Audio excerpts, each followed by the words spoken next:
Jen, what is this transcription you have going across the top here? How you like them apples? Whoa, whoa. Okay, so that is a feature in Google Slides that if you hover down on the over here, I can turn on captions and I can choose whether I want it at the top or the bottom or how size. I have it at large instead of extra large, so I could go a little bit bigger. That probably is better.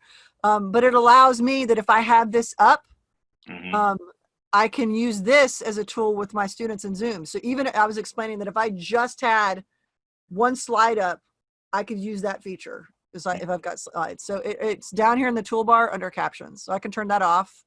And it just minimizes your slide deck just a little bit. And it's pretty good, as you can see. If you're talking really, really, really, really, really fast, look how it does pretty good. And so it only picks up your voice because the it's got you.